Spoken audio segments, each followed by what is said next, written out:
Ai, amigo, não tô aparecendo? Não. Vou empolgando, vou saindo do lugar. Essa pra mim é mais importante. Pode ir. Pode ir? Pode ir? Eu queria que o senhor contasse um pouco da crise do mensalão e o que depois dessa crise do mensalão, 2005-2006, protagonizada pelo Marcos Valério, na sua SMPB, quais foram os prejuízos reais para o mercado mineiro e quais são as medidas a serem tomadas para recuperar essa confiança do mercado? Ok. Eu acho que já se falou muito a respeito de mensalão e todas as vezes que se fala nisso, se fala cometendo injustiças terríveis. Duas grandes agências de Minas Gerais foram extintas tendo em vista esse episódio. Então, rapidamente vou tentar colocar o que aconteceu. Você tinha primeiro a SMPB em dificuldades financeiras e aparece pelas mãos de um político a figura do Marcos Valério, que era um operador financeiro. Ele jamais foi publicitário, jamais entrou na agência de propaganda, ele era o financeiro. Ele negociou dívidas da SMPB e se tornou sócio da SMPB em nome desse político para quem ele trabalhava. Depois, o mesmo processo ocorreu com relação à DNA. DNA estava passando por uma crise, tinha esse grande salvador, que era esse político, o qual o Marcos Valério representava, que também incorporou a DNA. Então ficaram duas agências já nas mãos de políticos e não de publicitários. Duas agências espetaculares, com quadros profissionais da melhor qualidade e nas mãos desses políticos. Bem, o que ocorreu? O Marcos Valério, ele inicialmente trabalhava para o PSDB, tanto que tem até hoje esse chamado mensalão do PSDB, que alguns dizem que é o início de tudo e tal. Quando veio o governo PT, o Marcos Valério viu que era chegada o Marcos Valério representando, repito, esse político para o qual ele trabalhava. Viu uma oportunidade de trabalhar para os novos mandatários, que era o PT, que estava assumindo o governo. Bem, o PT chegou e ainda sem quadros, aceitou de bom grado as propostas do Marcos Valério, ou seja, de orientá-los de como mexer com dinheiro.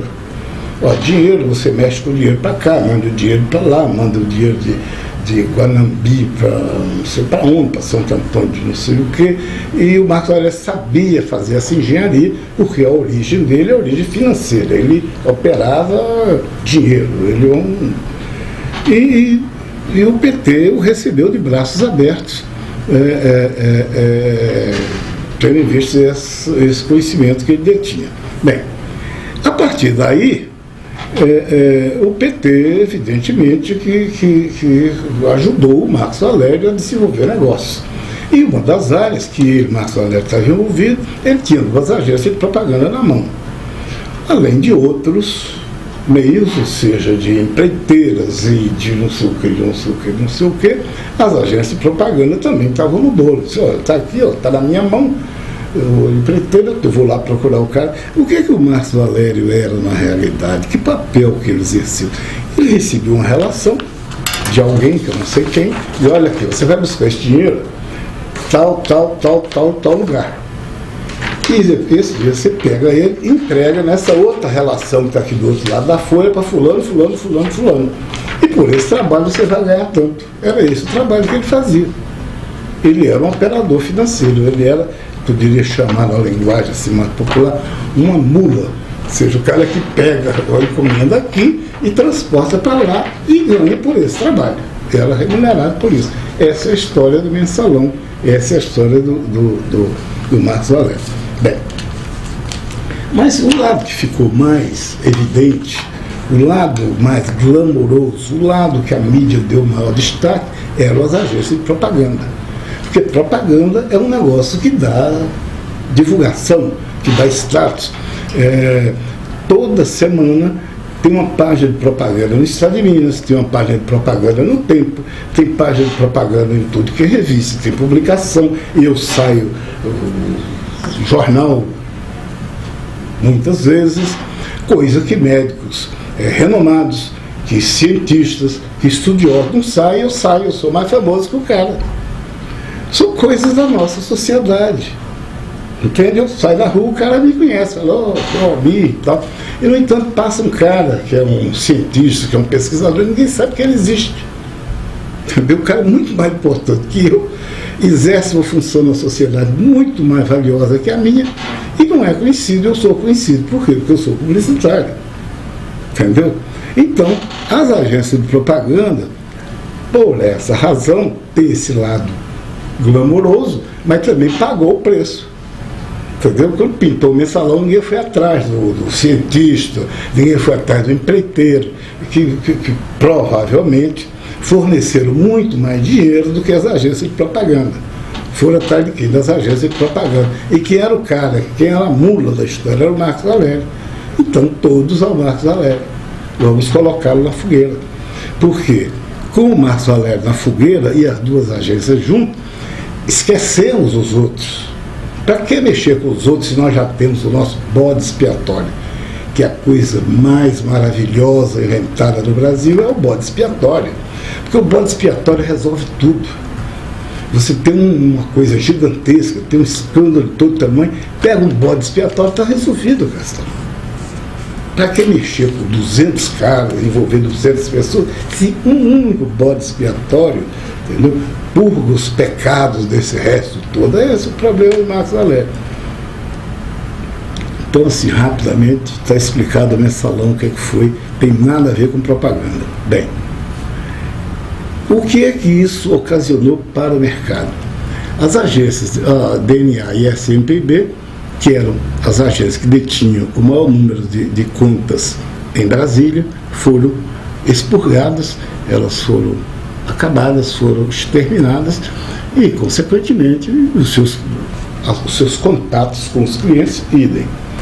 E as agências mineiras, em contrapartida, foram junto. O que é que ocorreu?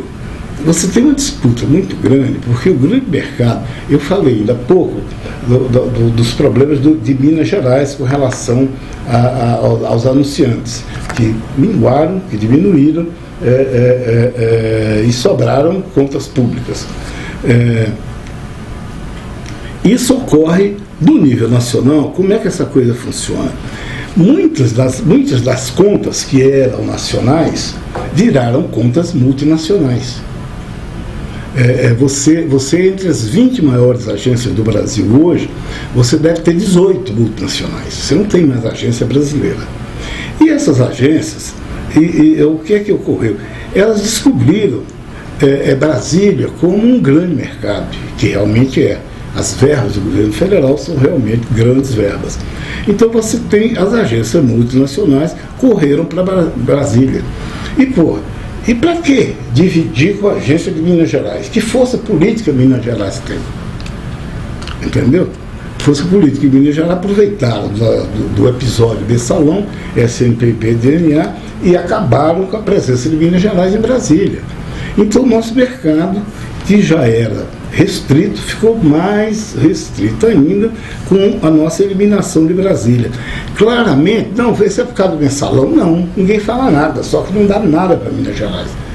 Você pode entrar todas as concorrências de Brasília, ninguém ganha absolutamente nada. Não existe nenhuma agência de Minas Gerais hoje com nenhum negócio em Brasília. Nós já tivemos um escritório em Brasília por muitos anos, já tivemos conta do Ministério da Educação, já tivemos conta do INCRA, já tivemos um monte de coisa. Eu fechei o escritório, eu não vou deixar o escritório aberto, ter despesa para quê? Para nada. Entra na concorrência e perde. Mas não perde assim, fica em terceiro lugar, perde do mesmo jeito, não, fica em 25º, se tiver 30, fica no 29º. Então essa é a história do mensalão e a consequência para as agências de Minas Gerais.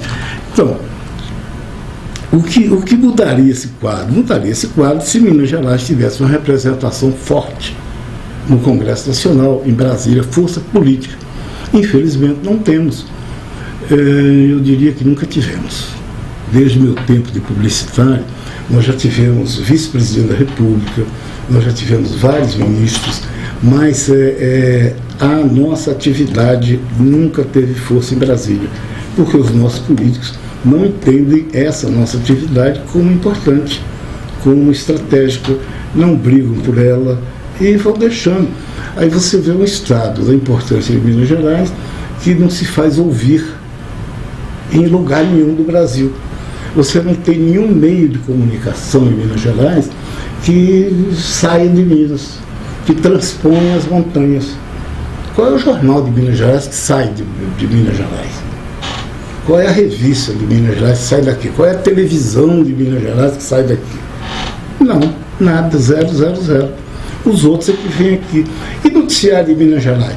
Quando é jocoso, quando é depreciativo, quando tem alguma coisa para gozação, aí sai. Aí é notícia na Globo, é notícia para todo lado. Mas notícia, ou seja, a cultura de Minas Gerais, quando que a cultura de Minas Gerais tem divulgação fora daqui? Aí você me diz assim, pô, mas o Skank conseguiu. São as exceções da regra. O Skank, o J Quest, Grupo Corpo, e o que mais? Agora teve a Paula Fernandes. O que mais? Entende? Então é um Estado voltado para dentro, voltado para si, cercado pelas montanhas. Por quê? Porque nós não temos força de comunicação. Essa é a grande consequência.